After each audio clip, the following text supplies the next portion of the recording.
안녕하세요. 윤현중입니다.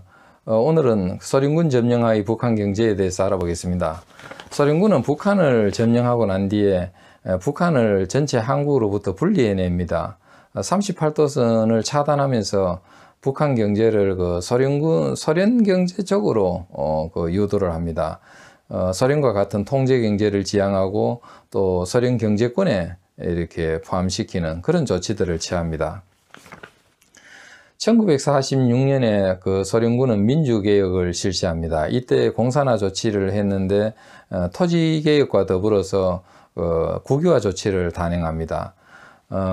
주요 산업과 최신, 또 교통, 은행, 이런 것을 전부 국유화하고 또 광산이나 기업을 국유화하고 사립학교까지 국유화를 합니다.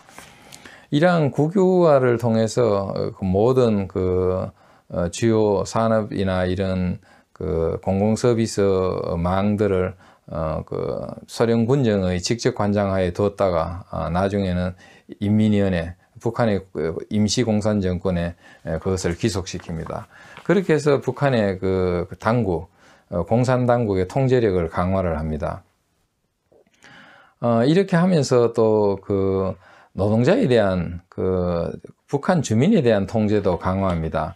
그것은 과거에는 사적 부문도 있고 또 개인의 자유 이런 것이 있었기 때문에 지나친 어떤 그런 개인에 대한 간섭은 없었습니다만은 소련식 공산 정권이 들어서면서 사람에 대한 통제가 굉장히 강화됩니다. 말하자면 사람을 국유화했다 이렇게 보면 됩니다.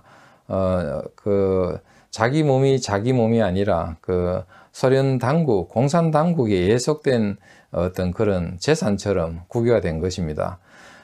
전에 언급한 바 있지만은 소련군은 북한에 와서 여러 가지 동맹이나 조직 같은 공산주의 조직들을 많이 만듭니다. 그런 조직에 전부 다 북한 주민들을 가입시키고 그 조직을 통해서 북한 주민들을 동원 가능한 인력, 산업의 단체로 동원할 수 있는 그런 시스템으로 만들어 버린 것입니다. 그리고 또 사적 부문도 없애버립니다. 과거에 호텔이라든지 여관 또는 술집이 있었지만은 이런 사적 부문이 더 이상은 공산 정권 하에서는 존속되지 않습니다. 전부 다 국유화해 버리거나 없애버립니다. 사실 소련 자체가 볼셰비키 공산혁명을 했을 때 이 볼셰비키 공산당원들은 그 전에 러시아가 하던 어떤 그런 행정 체제라든지 식당이라든지 복지기관이나 또는 공중목욕탕 이런 것까지 전부 다 볼셰비키 공산당원들이 직접 운영을 합니다. 그것이 바로 이제 국가당국 공적 부문이 소련 사회 전체를 지도 통제 운영하는 그런 모델입니다. 그 모델을 북한에도 적용한 것입니다. 이런 가운데 소련군은 자체 경비 지변을 위해 가지고 군표를 발행합니다. 이 붉은 지폐라고 합니다만 이것을 발행해서 북한 주민들에게 유통을 시킵니다. 사실 이 군표는 교환 가치가 없습니다.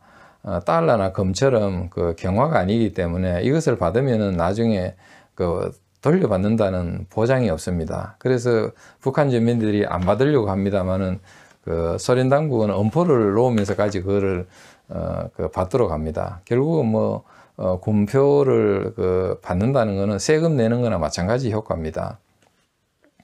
이런 가운데 1947년 12월 달이 되면은 소련군 당국은 화폐 개혁을 실시합니다. 모든 예금을 동결시키고 옛날 화폐를 새 화폐로 바꿔주는 조치를 취합니다.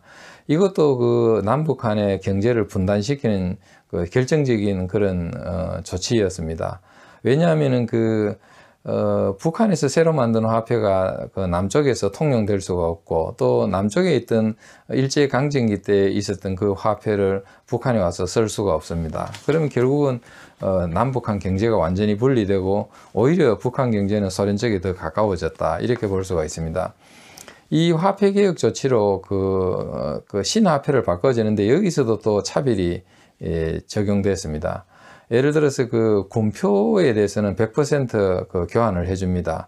사실 이 군표로 인해서 북한 주민들의 그 민심이 나빴기 때문에 그 북한 주민을 무마시킨다는 차원에서 군표는 100% 교환해 줍니다. 그리고 소련 본국에서 온 사람들의 에게도 그 구화폐를 100% 신화폐로 바꿔줍니다. 그래서 뭐 소련 본국에서 온 사람을 우대한다는 그런 의미도 있을 겁니다. 그러나 북한 주민에 대해서는 아주 노동자 계급이냐 자본가 계급이냐 여기에 따라서 차별을 심하게 합니다.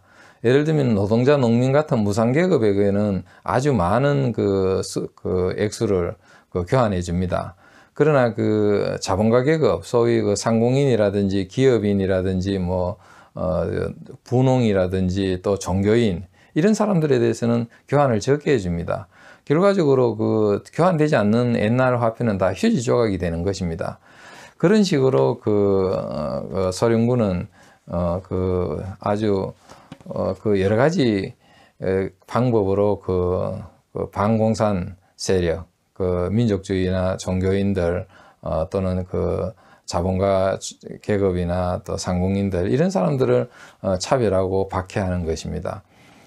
반면에 또 노동자 농민에게는 더 많은 비중의 재산 이전 효과를 줘가지고 그 사람들을 또 이 북한 사회의 주류로 이렇게 키우는 그런 조치들을 취하게 되는 것입니다. 이렇게 북한 경제가 가면서 소련의 어떤 자본과 기술력이 많이 여기에 오게 되고 또 주요한 예를 들면은 전기라든지 석탄이라든지 철도 이런 공공 서비스를 소련 군정과 북한 공산 임시 정권이 직접 관장을 하고 거기에다가 경제 관리 기구를 만들어서 직접 운영을 합니다. 이런 조치를 통해서 북한에서는 거의 공산 당국이 개입하지 않는 그런 것들이 없어지게 됩니다. 결국은 모든 것이 국가 부문에 연결되고 그 국가 부문은 소련 경제, 소련의 어떤 영향력이 굉장히 강했기 때문에 사실 북한 경제에는 소련의 자본과 기술이 많이 들어오게 됩니다. 그러면서 점점 더 경제 관리에 있어서 소련의 영향력이 커지고 북한은 또 소련과 떼어놓고 이야기할 수 없는 그런 상태에 이르게 되는 것입니다. 그것이 6.25 북한의 공산 정권이 정식으로 출범하기 전에 이미 북한 경제의 그런 상태라고 할 수 있습니다. 이상 강의를 마치겠습니다. 감사합니다.